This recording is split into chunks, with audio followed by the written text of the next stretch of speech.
नमस्कार दोस्तों, एफआई के weekly program talk with an expert के इस एपिसोड में आप सबका स्वागत है। दोस्तों, ये हमारा भारत सीरीज में हम हर हफ्ते भारत के बारे में बात करते हैं। भारत की आजादी के 100 वर्षों की बात करते हैं, चाहे वो एंटरप्रेन्योरशिप की बात हो, चाहे वो वैदिक आइडियोलॉजी की बात हो, चाहे वो वेदा की बात हो, योगा की बात हो, वुमेन एम्पावरमेंट की बात हो, स्वच्छ अभियान की बात हो। तो उसी सीरीज में दोस्तों आज हम बात करेंगे स्वास्थ्य की, स्वास्थ्य और भारतीय स्वास्थ्य पद्धतियों की। और आज हमारे साथ एक बहुत ही अहम शख्स जुड़े हैं जो कि बहुत ही हमारे रिस्पेक्टेबल हैं। पर्सनली मैं बोलूं तो मुझे अपने बेटे की तरह मानते हैं। और सच पूछिए तो आज जो मैं बात करने वाला हूं नेचुरोपैथी की, जो कि भारतीय चिकित्सा पद्धतियों में से एक है, उसका ए से लेके जेड तक सब कुछ मुझे डॉक्टर साहब ने ही सिखाया है। उस मामले में भी मैं उनका शिष्य रहा हूं। तो थोड़ा सा डॉक्टर साहब के बारे में मैं बताना चाहूंगा। डॉक्टर साहब government naturopathy medical college Hyderabad के बतौर प्रिंसिपल भी रह चुके हैं। आप इंस्पेक्शन कमीशन बतौर चेयरमैन इंस्पेक्शन कमीशन रह चुके हैं, appointed by AP university of health sciences Vijayawada. आपने एक सर्वे भी हेड किया जो कि 2009 में 21 स्टेट्स में हुआ by NHSRC government of India regarding the status and role of AYUSH system in national rural health mission. आप फॉर्मर वाइस चांसलर रह चुके हैं Indira Gandhi technological and medical sciences university के जीरो अरुणाचल प्रदेश में। आप अभी बतौर chancellor global open university Nagaland आप अपनी सेवाएं प्रदान कर रहे हैं। नमस्कार सर, आपका हमारे इस प्रोग्राम में बहुत बहुत स्वागत है।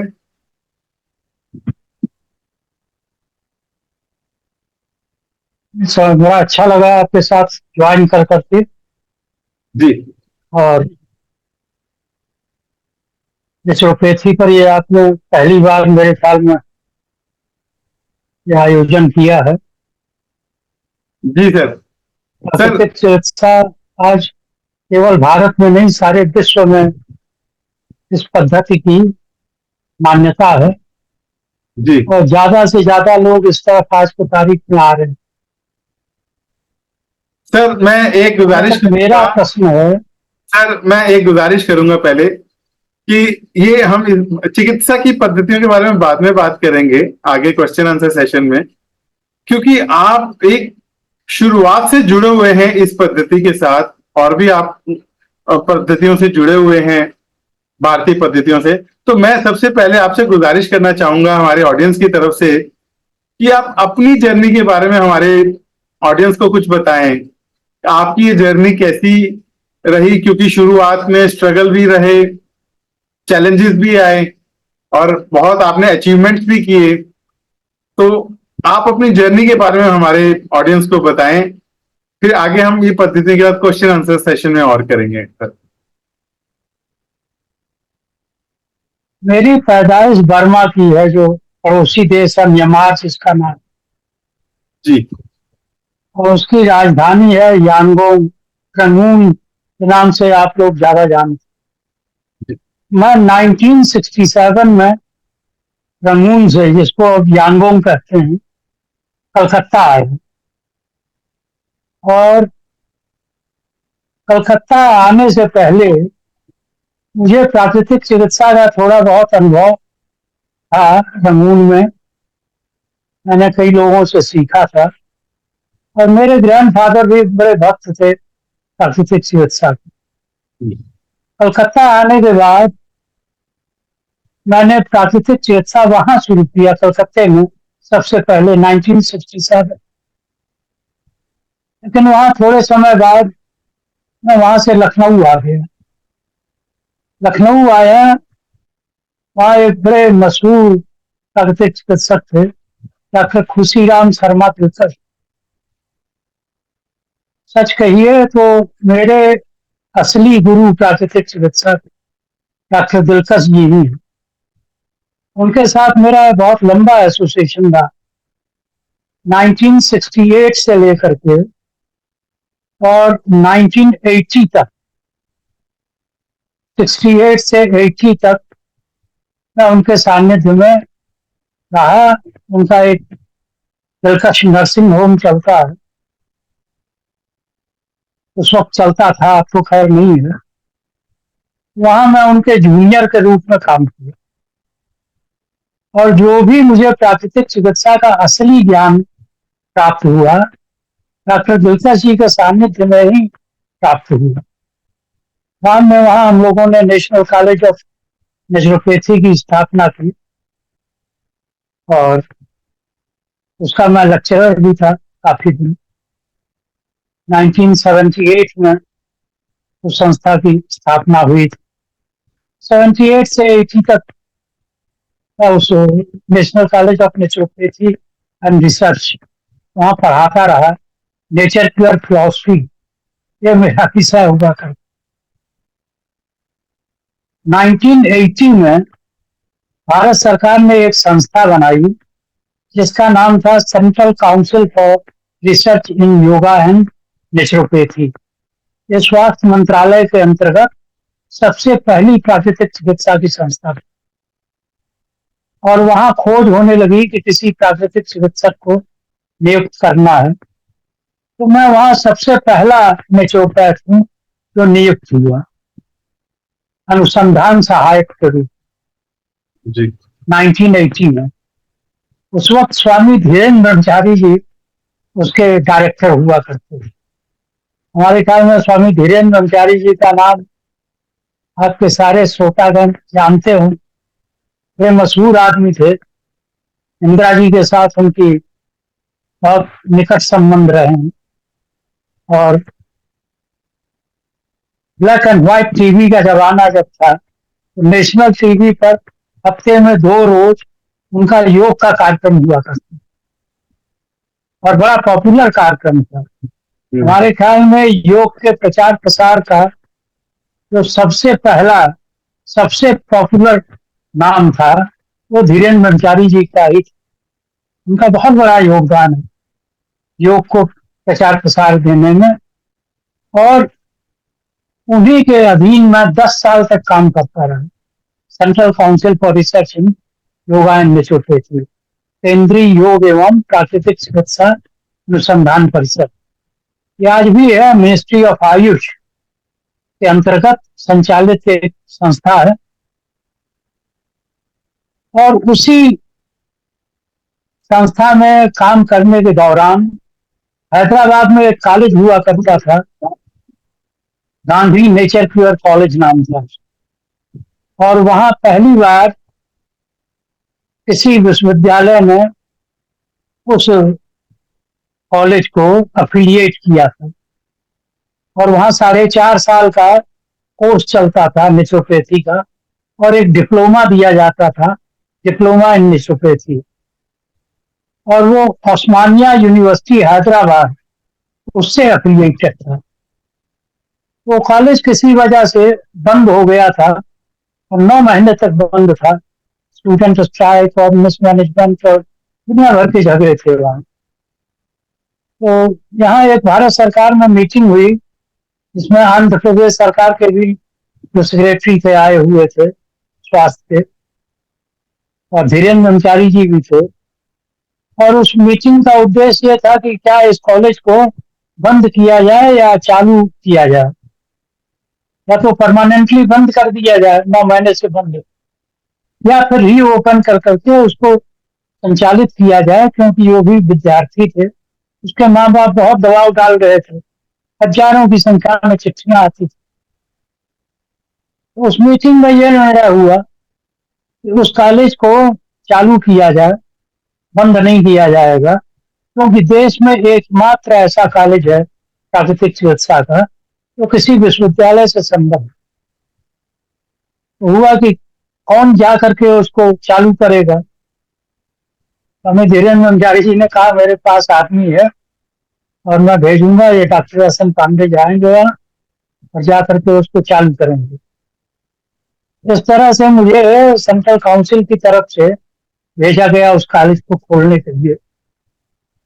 असल में उस कॉलेज का जो आधा खर्च था 50% वो हमारी काउंसिल देती थी भारत सरकार की तरफ से, और आधा खर्च उसका आंध्र प्रदेश सरकार 50% ग्रांट देती थी। इसलिए हम लोगों का संबंध था उस कॉलेज से बहुत घनिष्ठ। खैर मैं गया वहां, मैं 3 साल तक प्रिंसिपल था, उस कॉलेज को खोला, संचालित किया, और मुझे बड़ी खुशी है कि उस कॉलेज के संचालन के दौरान मुझे कई नए नए अनुभव हुए, और हमारे कॉलेज का जो रिजल्ट था 100% था। क्योंकि उस जमाने में उस्मानिया यूनिवर्सिटी के वाइस चांसलर होते थे बड़े मशहूर आदमी, प्रोफेसर रामा रेड्डी साहब। वो कहते थे भाई आप कहीं नकल वकल तो नहीं कराते हो कि 100% हर सब्जेक्ट में, हर क्लास में। मैंने कहा साहब ऐसा तो चार्ज मत लगाइए, ना आपको तो इनाम देना चाहिए कि हम लोग इतना मेहनत करते हैं, एक भी बच्चा फेल नहीं होता। खैर मैं 3 साल तक वहाँ प्रिंसिपल था, 1982 से 85।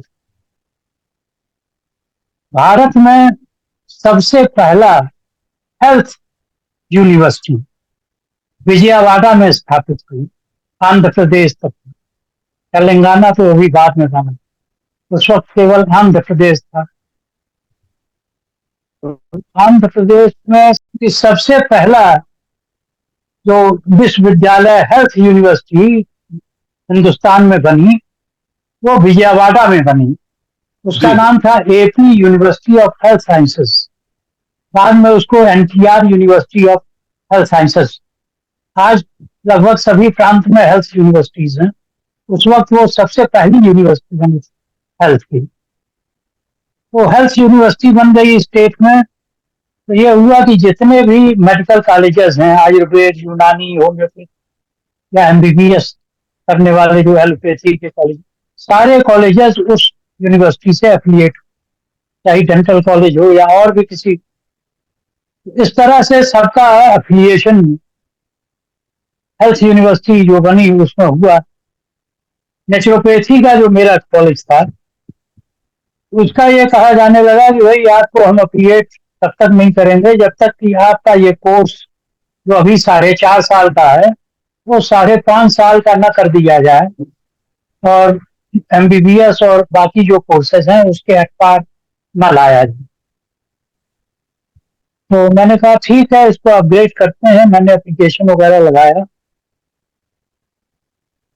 और उसी दौरान क्या हुआ कि सन 1985 में मेरा कार्यकाल पूरा हो गया उस कॉलेज में प्रिंसिपल के रूप में। मैं दिल्ली वापस आ गया, ये सेंट्रल काउंसिल में। वहाँ प्रोफेसर सूर्य नारायणा जी थे उस यूनिवर्सिटी के वाइस चांसलर। ये आपको मैं इतिहास बात बता रहा हूँ, शायद ही कोई इतना डिटेल में बताता। तो उन्होंने कहा भाई इस कॉलेज को अगर हमें अफिलिएट करना है तो इसके कोर्सेज को अपग्रेड करने के लिए कमीशन बनाना पड़ेगा। डॉक्टर पांडे साहब तो चले गए हैं वहाँ दिल्ली, तो हम एक कमीशन बनाते हैं, इंस्पेक्शन कमीशन। उसके वो चेयरमैन रहेंगे और भी वो 2 लोग सदस्य रहेंगे, और उस कोर्स को कैसे अपग्रेड किया जाए इस पर वो सारा रिपोर्ट तैयार करेंगे इंस्पेक्शन पर। इस तरह से एक इंस्पेक्शन कमेटी बनी, और जिसमें मेरे साथ डॉक्टर रेड्डी साहब थे मेंबर, डॉक्टर सत्यनारायणा जी अब नहीं है, वो थे मेंबर सेक्रेटरी। और हम लोगों ने एक बेहद रिपोर्ट तैयार की कि 5.5 साल का BNYS कोर्स चालू किया है, bachelor of naturopathy and yogic sciences. और वो रिपोर्ट हमारी मंजूर हुई, और जो AP university of health sciences थी, उसने 5.5 साल का BNYS कोर्स स्वीकृत किया और हमारे कॉलेज को अफिलिएट किया। वो उस कॉलेज को अफिलिएट और BNYS डिग्री के अप्रूवल के साथ हिंदुस्तान में और कई जगह पर लोग इस तरफ बढ़े। कर्नाटक में एक संस्थान है, वहाँ SDM नेचुरोपैथी कॉलेज है, उसने वहाँ मैंगलोर यूनिवर्सिटी में इसी रिपोर्ट के आधार पर अप्लाई किया और मैंगलोर यूनिवर्सिटी ने स्वीकृत कर दिया उनको BNYS चालू करने। फिर MGR यूनिवर्सिटी है हेल्थ साइंसेस की तमिलनाडु में, वहां पर उसी रिपोर्ट्स की कॉपी मंगा करके लोगों ने अप्लाई किया और वहां भी BNYS चालू हो गए। इस तरह से आज देश में लगभग 50 से ऊपर कॉलेजेस हैं जहाँ BNYS की पढ़ाई हो रही। 5.5 साल का कोर्स है प्राकृतिक चिकित्सा और योग का, और उसमें उसका स्टैंडर्ड बिल्कुल, और जो BAMS, BH, BUMS या MBBS जो कोर्सेज हैं उसके स्टैंडर्ड को के आधार पर ही इस कोर्स का भी रचना किया गया। अब एक नई चीज हुई कि इस कोर्स में अकुपंचर एक सिस्टम है, उसको भी लोगों ने उसका भी एक पेपर डाल दिया। ये जब मैं शुरू में अप्रूव कराया था तब ये नहीं था सिलेबस में, अब अकुपंचर भी आ गया है। तो जो हमारे बच्चे अब पढ़ करके निकल रहे हैं 5.5 साल कोर्स, एक तो उनमें हीन भावना नहीं, और वो अपने को फुल फ्लैश डॉक्टर मानते हैं और इस योग वो हैं भी, और वो योग, नेचुरोपैथी और अकुपंचर, इन तीनों सिस्टम्स का प्रैक्टिस करने लगे। मैं जब प्राकृतिक चिकित्सा में आया तो उस वक्त योग और प्राकृतिक चिकित्सा को लोग कहते थे ये क्वैकरी है। क्वैकरी माने इसका हिंदी शब्द क्या होगा? आस्ते आस्ते जो हमारे बुजुर्ग प्राकृतिक चिकित्सक थे उन्होंने मेहनत किया और ये दिखाया लोगों को कि ये क्वैकरी नहीं है। इस चिकित्सा पद्धति से एक क्रॉनिक डिजीजेस और लाइलाज बीमारियां, अनक्यूरेबल डिजीजेस जिसको कहते हैं, उनमें भी इस चिकित्सा पद्धति से लाभ होता है। बहुत सारे रोग, दमा के रोगी ठीक हो जाते थे, अर्थराइटिस के रोगी ठीक हो जाते थे, पेट के रोगों के लिए तो प्राकृतिक चिकित्सा रामबाण है, कोई भी रोग हो। यहाँ तक कि कैंसर के केसेस आने लगे और उसमें भी बड़ी सफलता हुई, उसमें कई नई नई चीजें हुई। तो ये जो हुआ, इससे लोगों ने जो क्वैकरी का टैग लगा रखा था वो क्वैकरी का टैग समाप्त हुआ, लेकिन लोग प्रशंसा नहीं करते थे। दूसरे पद्धति के जो चिकित्सक हैं वो हमें प्रशंसा के निगाह से नहीं देखते थे। उनको लगता था कि भाई ये सब बिना दवा के ठीक करने वाले ये सब क्या है, और हम लोगों की वजह से उनका थोड़ा हानि भी होती थी, क्योंकि बहुत सारे उनके मरीज घर आ जाते थे ठीक ना होने पर। तो खैर थोड़े दिन बाद लोग प्रशंसा भी करने लगे कि भाई ये ठीक है। उसके बाद आज जो हालात है कि हर जगह प्राकृतिक चिकित्सा की धूम है। हम लोग अपने जीवन में, जब मैं प्राकृतिक चिकित्सा में आया 1967-68 में, तब से मैं प्रैक्टिस में हूँ, सीखा 65 लगभग 1965। तो मैं कल्पना नहीं कर सकता था कि कभी वो भी दिन आएगा कि किसी विश्वविद्यालय में प्राकृतिक चिकित्सा को स्थान मिलेगा और पढ़ाया भी जाएगा, हमारे जैसे लोगों को बुलाया जाएगा कि आप लेक्चर दो। लेकिन मैंने अपने जीवन काल में ये तीनों चीज देखी थी। जबकि लोग निंदा करते थे कि ये क्वैकरी है, जबकि प्रशंसा नहीं करते थे, लेकिन ये निंदा करना छोड़ दिया था। और आज ये तीसरा काल जहाँ हर जगह प्राकृतिक चिकित्सा की धूम है और लोग स्वागत करते हैं। आज हमारे पास इतने इनविटेशन होते हैं लेक्चर्स के, मैं कई जगह जा नहीं पाता हूँ। आज 50 से ज्यादा कॉलेजेस चल रहे हैं पूरे देश में, जहाँ BNYS की डिग्री दी जा रही है और हेल्थ यूनिवर्सिटीज के द्वारा दी जा रही है। तो ये बहुत बड़ी चीज है। इस चिकित्सा से जुड़ करके मुझे गौरव का भी अनुभव होता है और ये लगता है कि मैंने जीवन में कोई गलती नहीं की इस चिकित्सा से जुड़कर। हालांकि शुरुआती दिनों में मेरे कई मित्र और यहाँ तक कि घर के लोग भी डिस्करेज करते थे कि भाई आप क्या ये दिन भर लगे रहते हैं, इसमें कोई अच्छा धंधा पानी करो, पढ़े लिखे। लेकिन इस प्राकृतिक चिकित्सा ने मुझे एक स्थान दिया इस फील्ड में और मैं जहां भी रहा, जिस पद पर भी रहा, प्राकृतिक चिकित्सा को मैंने नहीं छोड़ा। मैं ग्लोबल ओपन यूनिवर्सिटी नागालैंड में प्रोफेसर एंड हेड था स्कूल ऑफ ओरिएंटल मेडिसिन का। वहां मैंने प्राकृतिक चिकित्सा और योग के तमाम कोर्सेज चालू किए, इनोवेटिव। वहां से फिर मेरा वाइस चांसलरशिप मुझे प्राप्त हुआ 5 साल के लिए अरुणाचल प्रदेश में Indira Gandhi technological and medical sciences university में। वहां भी मैंने प्राकृतिक चिकित्सा शुरू कराई। वहां BNYS के लड़के अब पढ़ करके पास होकर के निकल रहे हैं।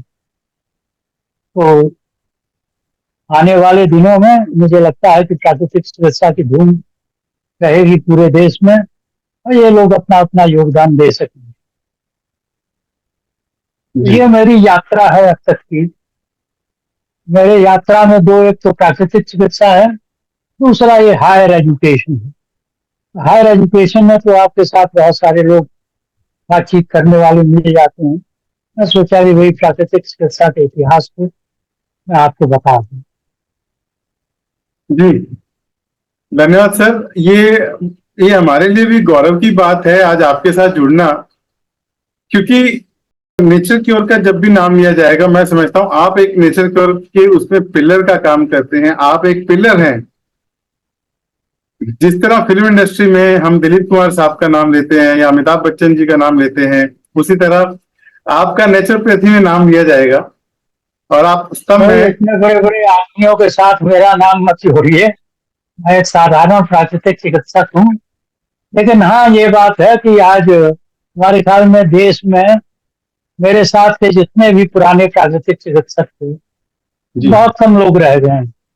जी एक यहाँ डॉक्टर गुप्ता जी हैं गुड़गांव में, एक कानपुर में डॉक्टर ओम प्रकाश आनंद जी हैं, और बाकी हमारे समय के साथी अब रहे नहीं। उनमें मैं ही बचा हुआ हूँ और ईश्वर की कृपा है कि स्वस्थ हूँ, जी चलता रहेगा। और और जी चिकित्सा के पुराने जो चिकित्सक थे वो कहते थे कि प्राकृतिक चिकित्सा अपनाओगे तो इसके साथ लॉन्जिविटी भी जुड़ी हुई है। और कई प्राकृतिक चिकित्सक कहते थे कि देखो, मेरे साथ पढ़ने वाले सारे नहीं रहे, ये नहीं रहे, वो नहीं रहे, और मैं हूं अभी और स्वस्थ हूं क्योंकि मैं प्राकृतिक चिकित्सा को जीता हूं। जी जो भी प्राकृतिक चिकित्सा को जीता है, एक तो गारंटी है कि वो स्वस्थ रहेगा और दीर्घायु होगा। शायद इसीलिए मैं भी इस उम्र में स्वस्थ हूँ और दीर्घायु हूँ। प्राकृतिक चिकित्सक के जितने भी पुराने चिकित्सक हैं सभी को नमस्कार, और बड़ा अच्छा लग रहा है आपके साथ ये बात करके। जी धन्यवाद सर। हम दुआ करेंगे भगवान आपको बहुत लंबी उम्र दें ताकि आपका साथ और आपका आशीर्वाद हम सब पे बना रहे। और आपके इस क्षेत्र में आपका एक बहुत बड़ा योगदान रहा है। तो आज तो आपने अभी जर्नी शेयर की है, मैं समझता हूँ हमारे दर्शक जो हैं उनको बहुत एक ज्ञान, मोटिवेशन और इतिहास, 3 चीजों का आज कॉम्बिनेशन मिला। क्योंकि ज्यादातर लोग नेचर क्योर के बारे में नहीं जानते और उसके इतिहास के बारे में नहीं जानते। तो आज हम अपने क्वेश्चंस की शुरुआत करते हुए सबसे पहला क्वेश्चन ये पूछना चाहेंगे सर कि नेचर की ओर आप, जैसा कि हमारा सीरीज है भारत की बात कर रहे हैं कि 1947 का भारत कैसा था, आज का भारत कैसा है और 2047 में भारत कैसा होगा। तो हम उसी तरह नेचर की ओर की बात करते हैं क्योंकि आप बहुत पहले से जुड़े हुए हैं, शुरुआती से ही मैं कहता हूँ जुड़े हुए हैं नेचर की ओर से। तो नेचर की ओर के प्रति लोगों का विश्वास और नेचर की ओर एज ए ट्रीटमेंट, इसके बारे में कुछ बताएं आप हमारे दर्शकों को। बहुत अच्छा प्रश्न किया आपने। नेचर क्योर जो सिस्टम है, इसके जो मौलिक सिद्धांत हैं, वो सारे सिद्धांत हमारे प्राचीन पुस्तकों में मिलते हैं। प्राकृतिक चिकित्सा का जो दो प्रमुख सिद्धांत है, वो एक तो ये है कि ये जो शरीर है, इस शरीर में कुछ ऐसी क्षमताएं मौजूद हैं कि अगर ये रोगी हो जाए तो ये अपने आप को खुद ठीक कर सकता है। आपका हाथ टूट जाता है, डॉक्टर क्या करता है, दोनों हड्डियों को एक साथ रख देता है, शरीर उसको जोड़ देता है, बिल्कुल आपका हाथ जुड़ जाता है। प्राकृतिक चिकित्सा का पहला जो मान्यता है कि शरीर शरीर में खुद को ठीक करने की क्षमता है, बशर्ते कि उसको ठीक करने दिया जाए। और दूसरा इसका मौलिक सिद्धांत है कि सारे रोगों का जो मूल कारण है वो है शरीर में विजातीय पदार्थों का जमा होना। विजातीय पदार्थ माने जिन चीजों की जरूरत शरीर में नहीं है। तो जब सारे रोगों का मूल कारण विजातीय पदार्थों का जमा होना है, तो स्वाभाविक है कि उसका एक ही इलाज है कि शरीर से जो भी विजातीय पदार्थ हैं उनको निकाल दो बाहर, शरीर को स्वच्छ कर दो, सफाई कर दो और शरीर स्वस्थ हो जाएगा। ये जो मौलिक सिद्धांत हैं, ये हमारे प्राचीन पुस्तकों में भारत के मिलते हैं। मैं उसमें एक चीज जोड़ता हूँ, भाई इन दोनों के साथ एक सिद्धांत और जोड़ने की जरूरत है कि शरीर को जो भी पोषण मिलना चाहिए वो अगर नहीं मिलेगा तो शरीर जो है डिफिशियंसी डिजीजेस से पीड़ित हो जाए। किसी को विटामिन डी की कमी है, किसी को B12 की कमी है, किसी जो कमी है उसको पूर्ति करो। और शरीर में इतना भी कोई चीज मत डालो कि वो विजातीय पदार्थ के रूप में शरीर में जमा हो और कष्ट देने लगे। तो शरीर को उतनी ही चीजें देना चाहिए, उसी मात्रा में जितने की उसको जरूरत है।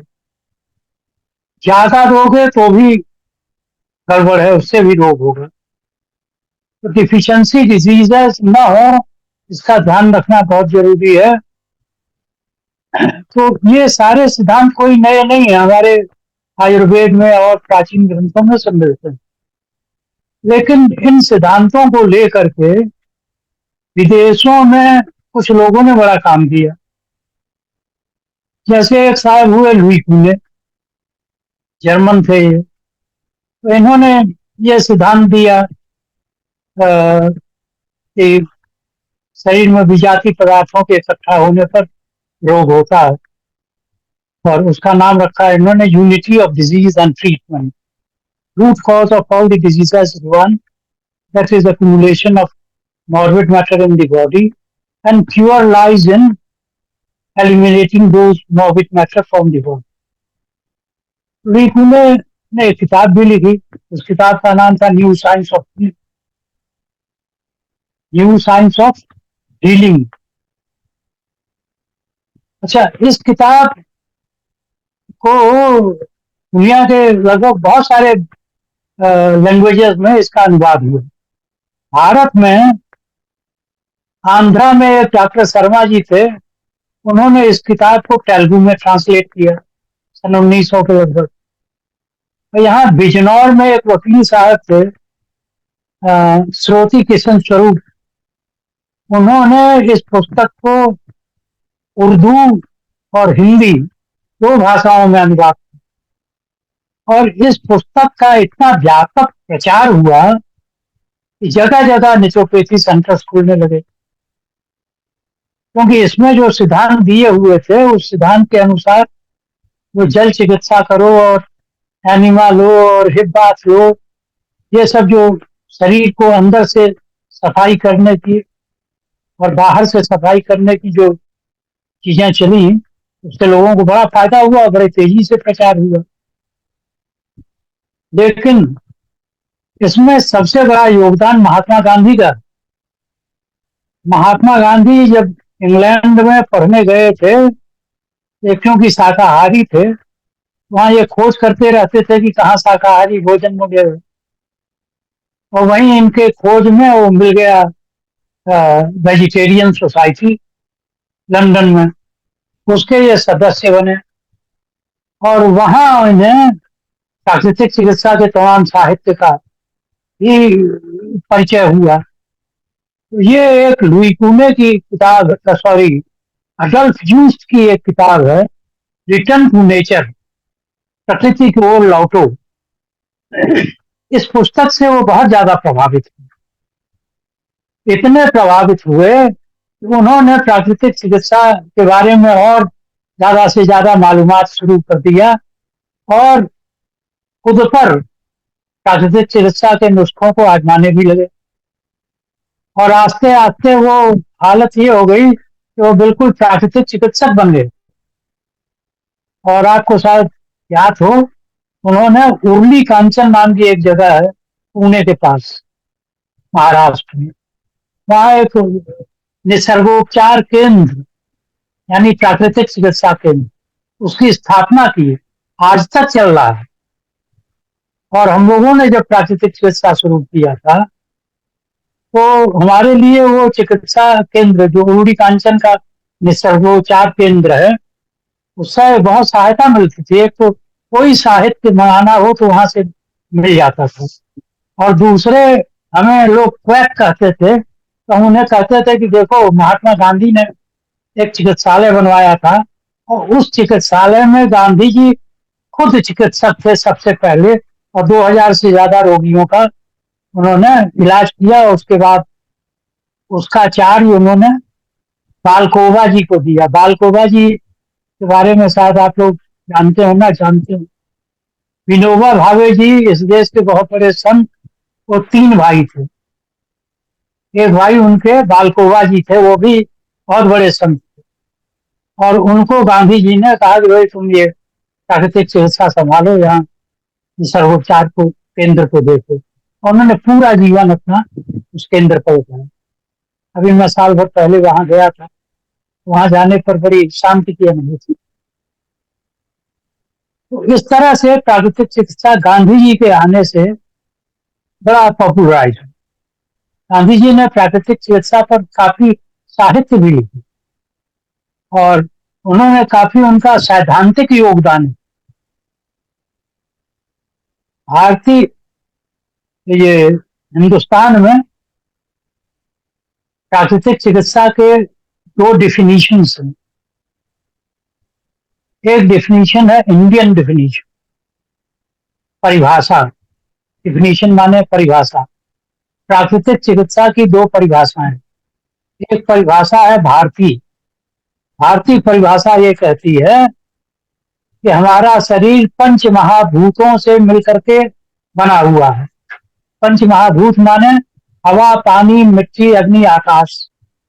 हवा, पानी, मिट्टी, अग्नि और आकाश, ये 5 महाभूत हैं, इनसे हमारा शरीर बना हुआ है। और इन्हीं 5 महाभूतों से इलाज का नाम प्राकृतिक चिकित्सा है। गांधी जी ने कहा भाई ये कैसे है?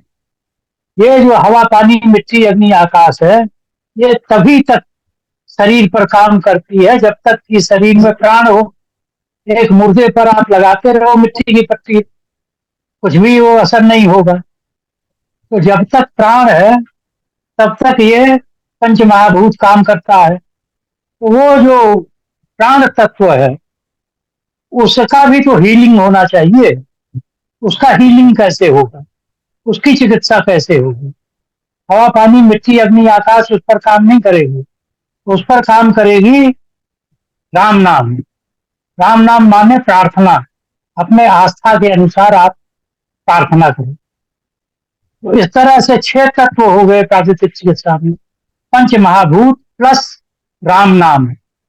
गांधी जी का राम नाम जो था, राम नाम का मतलब आप ये निकालिए कि वो अपने आस्था के अनुसार प्रार्थना, ईश्वर की उपासना। जी तो इस तरह से 6 तत्वों से प्राकृतिक चिकित्सा से इलाज होने लगी। और गांधी जी के जमाने से लेकर के आज तक, अब कई चिकित्सकों में, चिकित्सालयों में तो ये प्रथा नहीं है। सभी चिकित्सालयों में सुबह शाम सारे रोगी, सारे चिकित्सक, जो भी वहां कार्यकर्ता, सब लोग बैठ करके प्रार्थना करते और राम नाम या कोई भी गीत जिसको जैसा भी आता था वो अपना, और हर आदमी अपने अपने मजहब के अनुसार, अपने अपने मान्यता के अनुसार प्रार्थना करता था। सर्वधर्म प्रार्थनाएं भी प्रचलित की है, क्योंकि प्रार्थना एक बहुत बड़ा अंग है प्राकृतिक चिकित्सा। और मैंने अपने जीवन में देखा कि आप कुछ भी बन जाओ, आपको शांति तब तक नहीं मिलेगी जब तक आपके आध्यात्मिक उत्थान के लिए कुछ नहीं किया जाए। आध्यात्मिक उत्थान होगा तभी शांति मिलेगी। और जब तक व्यक्ति अशांत है तब तक वो स्वस्थ नहीं है। उसको शारीरिक और मानसिक दोनों रूप से आप अस्वस्थ मानिए। इसकी बहुत लंबी व्याख्या है। तो ये जो व्याख्या है ये भारतीय व्याख्या है। दूसरा एक डॉक्टर लिंडलार की व्याख्या है प्राकृतिक चिकित्सा के लिए, वो भी बड़ी अद्भुत है। वो कहते हैं कि nature cure is a system of man building in accordance with constructive principles in nature on physical, mental, moral and spiritual planes of living. ये इनका मतलब ये है कि nature cure is a system of man building on physical, mental, moral and spiritual planes of living in accordance with constructive principles in nature applied to individual life.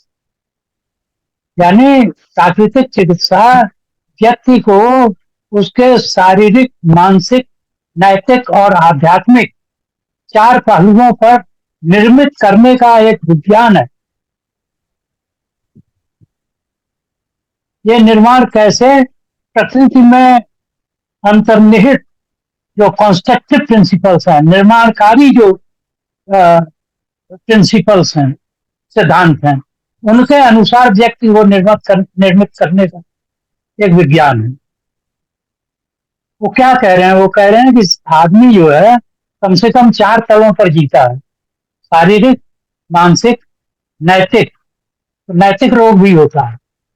अनैतिक आदमी जो है अस्वस्थ समझिए। और आध्यात्मिक, आध्यात्मिक रूप से अस्वस्थ आदमी बड़ा खतरनाक। तो शारीरिक, मानसिक, नैतिक और आध्यात्मिक 4 पहलुओं पर आदमी को इलाज करना चाहिए। और प्रकृति में 2 सिद्धांत हैं।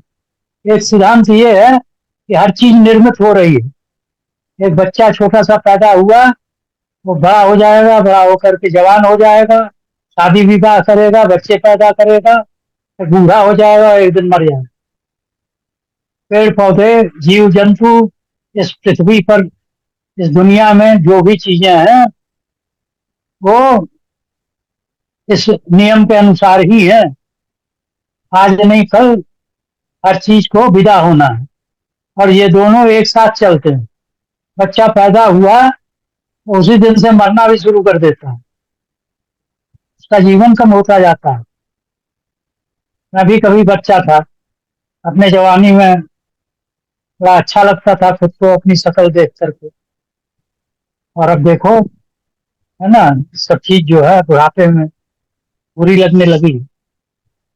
तो प्रकृति में ये जो एक बीज है, उसको अंकुरित करके और पेड़ पौधे बनाना, ये सब निर्माणकारी विद्या है, निर्माणकारी सिद्धांत है प्रकृति।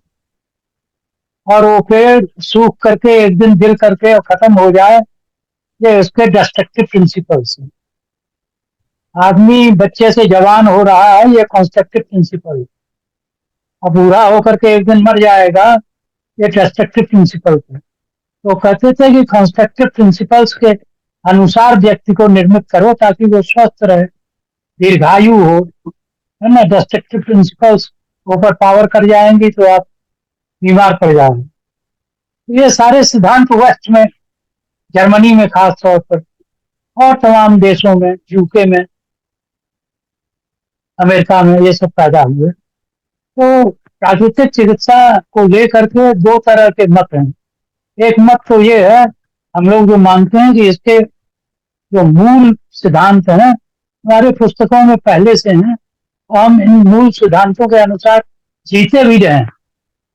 तो प्राकृतिक चिकित्सा भारतीय है। कुछ लोग कहते हैं नहीं नहीं भाई, इसके तमाम सिद्धांत, तमाम किताबें और तमाम जो टेक्निक, ट्रीटमेंट टेक्निक्स पैदा हुई वो जर्मनी और अन्य देशों में पैदा हुई। तो उनके कंट्रीब्यूशन को भी नहीं भुलाना चाहिए। मैं भी कहता हूँ नहीं भुलाना चाहिए। और वो कई लोग जर्मन ओरिजिन की मानते हैं। असल में एक सज्जन हुए प्रेजनिस, उनकी एक लंबी कहानी है, मेरे ख्याल में लंबा हो रहा है विषय, जी लेकिन ये सुन लेना जरूरी है। उनको कई लोग फादर ऑफ नेचुरोपैथी मानते हैं। वो इसलिए कि प्रेजनिस ने ये जल चिकित्सा शुरू किया था। जर्मनी के ही वहाँ एक जगह है, ये नाम याद नहीं पड़ रहा है इस वक्त, वहां के थे ये। और ये एक किसान थे। और हुआ क्या कि ये देखते थे एक दिन, एक हिरन एक तालाब के किनारे रोज आता है और कुछ लंगड़ा करके चलता है, उसको चोट वोट कुछ होगी, उसका पैर कुछ जो क्षतिग्रस्त था, चोट लग गई होगी। तो रोज पानी में वो अपना पैर डालता है और लंगड़ा के आता था। और रोज देखते थे उसको कि ये आता है इस टाइम और पानी में पैर थोड़ी देर डाल के रखता है, फिर जाता है बेचारा लंगड़ा। और आस्ते आस्ते एक दिन देखा उन्होंने कि अब तो ये दौड़ने लगा, बिल्कुल स्वस्थ हो गया। ये प्रेजनिस एक दिन किसी घोड़े गाड़ी पर चल रहे थे, उस पर से गिर पड़े और उनके ऊपर से वो गाड़ी चल पड़ी, इससे वो काफी घायल हो गए। और वहां के आसपास के जो भी डॉक्टर थे उस जमाने में, उन्होंने कहा भाई अब तुम ठीक नहीं हो सकते। तो उन्हें वो हिरन याद आया कि ये हिरन जो है पानी के इलाज खुद कर करके ठीक हो। तो उन्होंने कुछ पानी की पट्टियां अपने घावों पर लगाना शुरू किया और इस तरह से वो ठीक हो गए थे। तो बड़े मशहूर हो गए। और वो इतने मशहूर हो गए कि आसपास के लोग उनके पास इलाज के लिए आने लगे। और आस्ते आस्ते हुआ ये कि उनको एक बहुत बड़ा एक जगह बनानी पड़े मरीजों को एंटरटेन करने के लिए। तो हवा पानी और भोजन और मूल रूप से जल चिकित्सा किया था। कई राज परिवार के लोग आने लगे। और अंत में फ्रांस की जो सेना का प्रमुख था, उसने एक कमीशन बना करके भेजा कि भाई ये देखो क्या है ये जल चिकित्सा। उन लोगों ने जा करके वहां बिजनेस के पास ठहर करके अध्ययन किया कि ये क्या करते हैं, कैसे इलाज है। और उन लोगों ने फिर मान्यता दी उनको। तो इस तरह से बिजनेस साहब का नाम आया। उनको लोग मानते हैं कि ये प्राकृतिक चिकित्सा के जनक हैं। और उनके पास तमाम इंग्लैंड से, अमेरिका से, जर्मनी से प्राकृतिक चिकित्सा सीखने आए और अपने अपने जाकर के उन्होंने प्रचार किया। सर ये पहलू है। ये चिकित्सा पद्धति भारतीय भी है और विदेशी भी है। मिनिस्ट्री ऑफ आयुष के अंतर्गत ये मान्य चिकित्सा पद्धति, योग के साथ आयुर्वेद योगा के साथ ये नेचुरोपैथी प्राकृतिक चिकित्सा जुड़ी हुई, ये चल रही है अभी ऐसा। जी। तो सर मैं जैसे जब आया तब से अब प्राकृतिक चिकित्सा में बहुत अंतर है और जी बहुत प्रगति किया है। अब 5.5 साल के कोर्सेज चलते हैं। हमारे जमाने में लोग पढ़ते नहीं थे, जबरदस्ती लोगों को हम लोग बुला बुला करके ट्रेनिंग देते थे और जबरदस्ती नेचुरोपैथ बनाते थे कि हमारी संख्या थोड़ी बढ़े। जी लेकिन अब नेचुरोपैथी कॉलेजेस में एडमिशन मुश्किल है। अगर आप अच्छे मार्क्स से नहीं पास हुए हैं तो आपको एडमिशन नहीं मिलेगा। बिल्कुल एमबीबीएस जैसा कोर्स है। काफी प्रगति हुआ है, भारत सरकार भी मदद कर रही है, इसका भविष्य भी अच्छा है। जी जी। जैसे कि हमारे रिस्पेक्टेड प्रधानमंत्री श्री नरेंद्र मोदी जी ने ये आयुर्वेद का या योग का मुहिम चलाया है, स्वच्छ अभियान का मुहिम चलाया है। अब ये नेचर क्योर का भी उसमें वो पूरा योगदान है उनका। वो इन चीजों को आगे बढ़ा रहे हैं, भारत की पद्धतियों को, भारत की पुरानी सभ्यता को, पुराने ट्रेडिशंस को, मान्यताओं को, सब वो एक माइंडसेट डेवलप कर रहे हैं। ये हमारे लिए बहुत सौभाग्य की बात है। अच्छा सर, अभी आपने जैसे बताया कि एक बॉडी के दो पार्ट्स होते हैं, मतलब पीरियड्स, स्टार्टिंग कंस्ट्रक्टिव पार्ट से एक एज के बाद आपने बताया कि वो डिस्ट्रक्टिव पार्ट होता है, जिसमें बॉडी बनती है बचपन से जवानी तक, जवानी से बुढ़ापे तक, फिर वो धीरे धीरे उसमें आता है। और साथ ही आपने बताया कि विदेशों में भी इस चीज को अपनाया भी जा रहा है और रिसर्च भी की जा रही है और वो कंस्ट्रक्टिव एस्पेक्ट पे ज्यादा काम कर रहे हैं।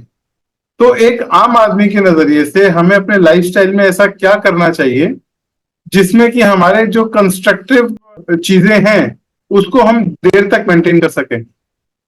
देखिए, कुदरत में स्वास्थ्य के सारे नियम हैं और उन्हीं नियमों का अनुपालन प्राकृतिक चिकित्सा है। जी स्वास्थ्य के जो नियम कुदरत में हैं उनका अनुपालन प्राकृतिक चिकित्सा है। और क्या नियम है? बहुत सिंपल से नियम है। आम आदमी केवल इतना करे जो मैं बता रहा हूं कि उसको भूख लगे तो खाना खा ले, भूख ना हो तो खाना ना खाए। जो भी खा रहा है उसको कम से कम विकृत करे। कम से कम विकृत करे का मतलब क्या हुआ? लोग खाना ऐसा बना देते हैं कि पता ही नहीं चलता कि ये सब्जी किस चीज की बनी हुई है। जिन चीजों को आप कच्चा खा सकते हो कच्चा खाओ, जिनको पका कर खा सकते हो पका कर खाओ, लेकिन इतना विकृत मत कर दो कि उसके सारे पौष्टिक गुण ही खत्म हो जाए। भूख लगे खाना खाइए, प्यास लगे पानी पीजिए, थक जाए आराम करिए। आराम ही मत करते रहिए, कुछ श्रम भी करिए। एक संतुलन कायम करिए आराम और व्यायाम का। देखता हूं कि कुछ लोग काम ही करते जा रहे हैं। मजदूर बेचारा सुबह से 16-16 घंटे उसको लोग चूसते रहते हैं, काम ही करते जा रहा है। और एक है कि बैठे हुए हैं सुबह से शाम तक, दो कदम भी नहीं चलते। तो मजदूर भी बीमार हो जाएगा और ये आदमी भी बीमार हो जाएगा जो 24 घंटा बैठ ही रहा है या लेट रहा। मजदूर को भी श्रम भी करना है और उसको भी पौष्टिक भोजन लेना है और उतना ही श्रम करना है जितना उसका शरीर बर्दाश्त कर सके। ये बहुत जरूरी बात है कि आराम और व्यायाम में एक संतुलन किया। भूख लगे खाना खाओ, प्यास लगे पानी पियो, थक जाओ आराम करो और कम से कम 7 घंटे सो। बहुत सारे रोगों का उत्पत्ति सोने के कमी की वजह से होती है। और आजकल जितने भी रोगी मेरे पास आते हैं उनमें खास तौर पर महिलाएं, मैं देखता हूँ कि उनका नींद बहुत गड़बड़ है। एक व्यक्ति को 7 घंटा सोना चाहिए, 7 साढ़े 7, लोग 4 घंटे 5 घंटे सोते हैं। क्या होगा उनका? और दुनिया भर की अशांति पाले हुए हैं, एंजाइटी के लेवल बहुत ज्यादा है लोगों को। उसी में ये टेलीविजन और आपका ये मोबाइल, जी स्मार्टफोन, इसका बहुत बड़ा योगदान है।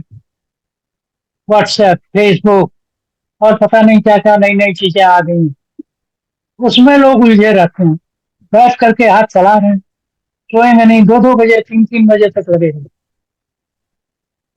महिलाओं का एक दिक्कत क्या है कि उनको सुबह बच्चों को भी स्कूल भेजना है, पतिदेव को भी स्कूल या सॉरी काम पर भेजना है, और खुद को भी अगर काम करती है तो स्कूल जाना है, सो ही नहीं पाती।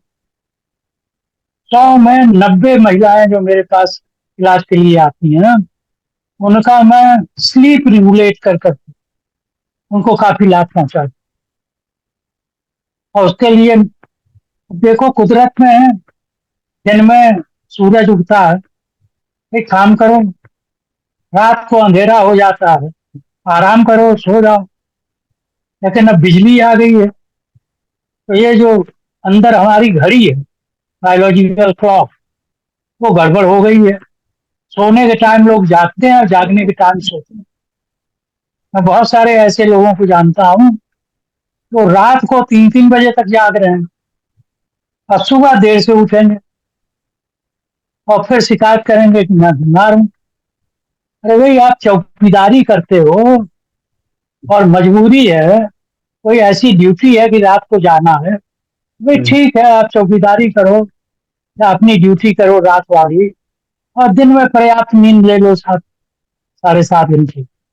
लेकिन अगर ऐसी बाध्यता नहीं है तो रात को आप आराम से सो ना, और सुबह उठो आराम से। हम्म अगर इस छोटे से नियम का पालन कर लें कि रात को 10 बजे सो जाएं और सुबह 6 बजे 7 बजे उठ जाएं, तो मेरे ख्याल में बहुत सारे रोग उनको नहीं होंगे। तमाम तरह के न्यूरोलॉजिकल प्रॉब्लम्स, जितने वात रोग के लेकर के लोग चीखते रहते हैं कि मुझे वात रोग हो गया है जी, योगराज गोकुल वैद्य जी ने कहा खाने को, वो सब सब आपका काफी ठीक हो जाए।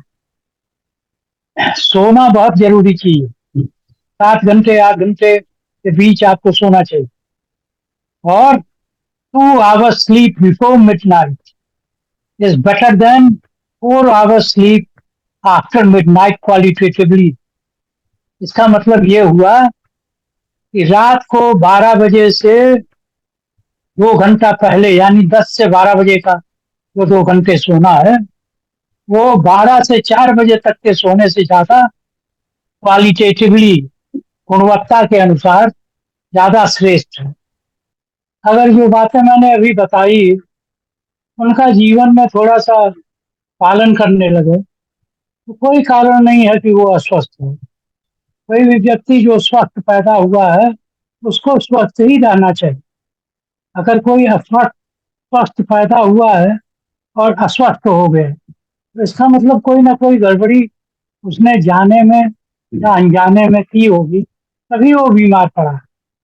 आप कुदरत के नियमों को पालन करो, और कुदरत आपको कोई कष्ट होने नहीं देगी, और किसी वजह से हो भी गया तो उससे बचा लेगी।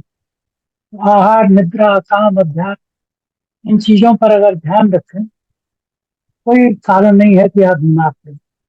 ये बहुत इंपॉर्टेंट चीज, नशा सेवन, ये भी बहुत बढ़ रहा है। मुरारजी भाई प्राइम मिनिस्टर हुए थे, उन्होंने ट्राई कर दिया, इसीलिए उनकी सरकार बहुत जल्दी चली गई। अगर उन्होंने शराबबंदी न की होती शायद वो 5 साल चल जाते। शराब लॉबी लग गई है। कई चीजें हैं मुरारजी भाई को लेकर के। आपको ये भी बता दूं कि वो भी प्राकृतिक चिकित्सा के अनन्य भक्त। इमरजेंसी में जब बंद थे वो जेल, तो उन्होंने एक पुस्तक लिखी, प्राकृतिक चिकित्सा, नेचर की ओर, वो पब्लिश भी हुई। और उनका मत था कि प्राकृतिक चिकित्सा को कोई रजिस्ट्रेशन वगैरह की जरूरत नहीं। ये जीने की पद्धति है और हम कैसे जिए इसका हमें अधिकार है। इसके लिए कोई रजिस्ट्रेशन वगैरह जरूरत ही नहीं है। मुरारी भाई तो कुछ चीजों में का मैं प्रशंसक भी हूँ, है ना, लेकिन बहुत ज्यादा रिजिड है। इतना रिजिड भी नहीं होना चाहिए। तो ये छोटी छोटी बातें हैं, इनको आप ध्यान रखें, स्वस्थ जी रहें। जी सर, एक बात और आती है, जैसे आपने अभी बताया, mental health, physical health, social health और स्पिरिचुअल हेल्थ, ये हमने बात की। एक मैंने कहीं सुना था कि हमारा सांस लेने का भी संबंध है हमारे स्वास्थ्य से, कि आजकल की जो लाइफस्टाइल है उसमें लोग ठीक से सांस भी नहीं ले पाते हैं, उस वजह से भी स्वास्थ्य की खराब होता है। ये क्या ये सही बात है? कुछ इस बारे में बताएं, सांस लेने की क्रिया की क्या कितनी महत्वपूर्ण है, और ये कैसी होनी चाहिए, और ये किस तरह से गलत है। हमारा जो सांस लेना कहा जाता है कि हम सांस भी गलत तरीके से लेते हैं, ये किस तरह से गलत है? थोड़ा इस पे ध्यान थोड़ा सा बताइए सर। नहीं, श्वास को लेकर के आपने बड़ा अच्छा प्रश्न उठाया है। असल में हम लोग पुराने जमाने में कहते थे कि भाई जितना श्वास लेकर के आया है कोई उतना जिएगा। तो जी अगर उसकी सांस, मान लो कि 1 करोड़ सांस लेकर के आए और कोई 1 मिनट में 20 बार सांस ले रहा है, और कोई 1 मिनट में 12 बार सांस ले रहा है, 12 बार वाला ज्यादा दिन, 12 बार लेगा तो ज्यादा दिन जिएगा, 20 बार लेगा तो कम दिन जिएगा। इस तरह की मान्यताएं पुरानी रही है। खैर, सांस और जीवन ये तो जुड़ा हुआ है, लेकिन सांस ही हमारे मन को और शरीर को जोड़ता है। आपका जैसा मन होगा वैसे ही आपकी सांस चलेगी। अभी आप गुस्सा हो जाओ, आपको कोई गाली दे दो, अभी आप देखो आपकी सांस जो है तेज हो जाएगी, और आपका जो हृदय गति है वो भी तेज हो जाएगी। सांस तेज होगी, हृदय गति तेज होगी, टेम्परेचर भी थोड़ा बढ़ जाए। अभी आप प्रसन्न हो जाओ, आपका सांस दूसरी तरह से चलेगी। तो अगर आपको अपने दिमाग को नियंत्रित करना है तो सांस को नियंत्रित करना पड़ता है। आप, अगर आपका अभ्यास है अपने सांस को कंट्रोल करने का, तो कोई कारण नहीं है कि आप कभी उग्र हो जाओ और कभी उदास हो। आप सांस के माध्यम से अपनी उदासी भी दूर कर सकते हो, अपनी उग्रता भी दूर कर सकते हो। स्वर विज्ञान है, ये अलग एक विज्ञान है। आपने देखा होगा लोग इसकी प्रैक्टिस भी करते हैं। बाई तरफ का स्वर, दाई तरफ का स्वर, चंद्र स्वर और सूर्य नाड़ी और चंद्र नाड़ी, ईड़ा पिंगला, ये सब शब्द, इन सब पर जाएंगे तो बहुत लंबा हो जाएगा। संक्षेप में ये कि सांस पर अगर आपका नियंत्रण ठीक ठीक है, प्राणायाम के अभ्यास के माध्यम से सांस आपके कंट्रोल में है, तो उस सांस को कंट्रोल कर करके आप अपने मन स्थिति को बदल सकते हैं। हम लोगों के लिए ये है कि हम नाड़ी शुद्धि प्राणायाम कर लिया करें, एक साधारण आदमी के लिए पर्याप्त। नाड़ी शुद्धि, नाड़ियां आपके नाभि के पास हो, 72,000 नाड़ियां नाभि के पास। तो आप सांस लो इधर से गहरी, नाभि को आगे आने दो और आराम से सांस को छोड़ो, नाभि को पिचकने दो। नाभि आगे पीछे चलेगी, नाड़ी शोधन होने लगेगी। तो ये सीखना पड़ता है किसी गुरु से, किसी प्राकृतिक चिकित्सक से, या किसी योगी से। आप बैठ करके इसको सीख लें, ज्यादा अच्छा होगा। मेरे बोलने में और आपके समझने में और उसको करने में हो सकता है काफी गलती हो। तो अच्छा है कि किसी गुरु से सीख करके और सांस का अभ्यास करना, प्राणायाम का। उससे आपको शारीरिक और मानसिक, विशेष रूप से मानसिक और साइकोसोमेटिक, मनोशारीरिक रोगों के ठीक करने में बड़ी मदद मिलती है। आजकल एक चीज और ध्यान रखना, जी। पोल्यूशन लेवल बहुत ज्यादा है। अब दिल्ली में रहने वाले लोग तो बहुत ज्यादा सावधान रहें, क्योंकि यहाँ का पोल्यूशन लेवल बहुत ज्यादा है। ऐसे पोल्यूशन में आप प्राणायाम का अभ्यास करेंगे, गहरे सांस का अभ्यास करेंगे, तो फायदे के बजाय नुकसान भी पहुंचा सकते। तो आप अगर पार्क में टहलने जाते हैं तो ऐसे टाइम जाइए जब सूरज उग चुका हो, ताकि वो जो कार्बन डाइऑक्साइड वगैरह है कुछ ऊपर चल गया है ना, उस वक्त आप अभ्यास करें तो ज्यादा ठीक। तो घर में है कुछ ऐसे मशीनें आ गई हैं जिससे कि शरीर कमरे की पोल्यूशन लेवल को कम किया जा सके। इन सब चीजों का उपयोग करना चाहिए, है ना। या फिर ऐसी जगहों पर जाकर के थोड़े दिन रहने का अभ्यास करें, यहाँ पर पोल्यूशन लेवल बहुत कम है। सांस जी। बहुत महत्वपूर्ण चीज है। सांस का अभ्यास, प्राणायाम जरूर सीखना चाहिए। जी। तो सर वैसे हमारा इस टॉपिक में क्वेश्चंस तो बहुत हैं और बहुत इंपॉर्टेंट टॉपिक है हेल्थ से रिलेटेड, जिसमें सभी सुनना चाहेंगे, लेकिन समय का अभाव हमें आगे और बढ़ने नहीं देना चाह रहा। तो मैं प्रोग्राम को कंक्लूड करते हुए आपसे रिक्वेस्ट करूंगा कि कुछ मैसेज आप देना चाहें हमारे व्यूअर्स को, ताकि हम उसके बाद प्रोग्राम को हम क्लोज कर सकें। मेरी मैसेज ये है कि जब आप बीमार पड़ जाएं तब आप प्राकृतिक चिकित्सा के शरण में आवे, ये ठीक नहीं है। प्राकृतिक चिकित्सा के नियमों को आप अपने जीवन में उतार, योग के नियमों को आप अपने जीवन में उतारें और सदा स्वस्थ रहें, ये सबसे बड़ी चीज है। आप अपने देश के लिए, अपने समाज के लिए सबसे बड़ा काम ये कर सकते हैं कि आप खुद शारीरिक रूप से और मानसिक रूप से स्वस्थ और सबल रहें। एक स्वस्थ आदमियों का समूह ही राष्ट्र का उत्थान कर सकता है। और मैं आदरणीय मोदी जी को धन्यवाद देना चाहूंगा कि उन्होंने योग को अंतर्राष्ट्रीय विषय बना दिया। 21 जून को अंतर्राष्ट्रीय योग दिवस मनाया जाता है। सारे विश्व में लोग अंतर्राष्ट्रीय योग दिवस मनाते हैं। और नवंबर 18 को प्राकृतिक चिकित्सा दिवस मनाते हैं।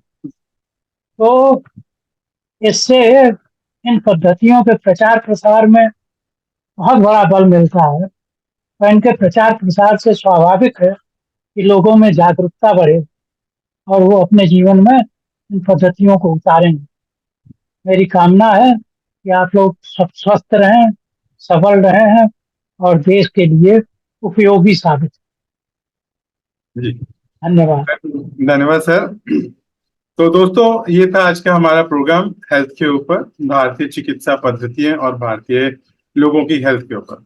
क्योंकि ऐसा कहा जाता है कि हमारा जहाँ जन्म होता है वहीं की पद्धतियां हमारे लिए सबसे ज्यादा कामयाब होती हैं हमारे इलाज के लिए, क्योंकि हम जीवन में बहुत सारी गलतियां कर चुके होते हैं, उस वजह से हमारे शरीर में बीमारियां आती हैं। और आज doctor S N Pandey ji ने हमें सभी कुछ बताया, हमारे फिजिकल हेल्थ के बारे में, मेंटल हेल्थ के बारे में, स्पिरिचुअल हेल्थ के बारे में और सोशल हेल्थ के बारे में। शरीर के तत्वों के किन किन तत्वों को हमें ध्यान देना है, हमारे शरीर 6 तत्वों के बारे में उन्होंने बात की। तो सबसे बड़ी बात तो यह है कि अगर हम हमारे भारत की बात करते हैं, हमारे भारत के यूथ की बात करते हैं, तो सबसे ज्यादा जरूरी है सेहत। फाइनेंशियल से भी ज्यादा इंपॉर्टेंट है सेहत। अगर सेहत अच्छी है तो हम हर चीज को एंजॉय कर सकते हैं, हमारी सेहत खुशी दे सकती है। और आज doctor S N Pandey ji ने जो हमें बताया, उससे हम अगर अपनाएंगे तो हम हमेशा सेहतमंद रहेंगे और लंबी उम्र होगी। और एक देश तभी ताकतवर बनता है जब वहाँ के निवासी या नागरिक सेहतमंद हों, हर चीज को संभालने के लायक हों। जब हमारी सेहत अच्छी होगी तो हम हर उस प्रॉब्लम को सॉल्व करने के लायक रहेंगे जो जिंदगी में आएंगी या देश की प्रगति में आएंगी या हमारे लाइफ में चैलेंजेस आएंगे। अगर हम सेहतमंद होंगे तो हम हर उस प्रॉब्लम को बड़ी आसानी से हंसते हंसते सॉल्व कर देंगे। तो इसी के साथ ही दोस्तों, मैं एफआईआई के बारे में एक बार फिर से आपको बताना चाहूंगा। इंट्रोडक्शन आप सब लोग जानते ही हैं। एफआईआई, श्री दीपक जैन जी हमारे डायरेक्टर जनरल हैं। और एफआईआई जो है एमएसएमई को गाइडेंस प्रोवाइड करता है, चाहे वो सरकार की स्कीम हो या उनकी कोई प्रॉब्लम्स हो उनको सरकार तक पहुंचाने का काम करता है। और इसमें हमारे डायरेक्टर जनरल रिस्पेक्टेड दीपक जैन जी हमेशा हर एमएसएमई के साथ है और साथ ही हर भारतीय के साथ है। और ये अपने आप में एक इकलौती ऐसी संस्था है जो सिर्फ एमएसएमई या बिजनेस की ही बात नहीं करती, स्वास्थ्य की बात करती है। Make in India, startup India, skill India या Swachh Abhiyan, women empowerment, sports, health, हर क्षेत्र में अपनी सेवाएं प्रदान कर रही है और हर क्षेत्र में अपने योगदान दे रही है। और ये करीबन 44 कंट्रीज और 22 स्टेट्स में प्रेजेंस है। और इसके साथ ही दोस्तों, इजाजत लेने से पहले मैं ये कहूंगा कि अगले हफ्ते हमारे साथ जुड़े रहिएगा। अगले हफ्ते हम एक और गेस्ट स्पीकर के साथ मिलेंगे। और अगर आपकी कोई भी क्वेरी हो या आप कोई भी ऐसा टॉपिक है जिस पे आप चाहते हैं कि हम एपिसोड बनाएं, तो आप हमारी वेबसाइट fii.org.in पे लॉग इन करके आप अपनी रिक्वेस्ट डाल सकते हैं। हमारी टीम उस पे रिस्पॉन्ड करेगी। तो इसी के साथ ही मैं इजाजत चाहूंगा। नमस्कार।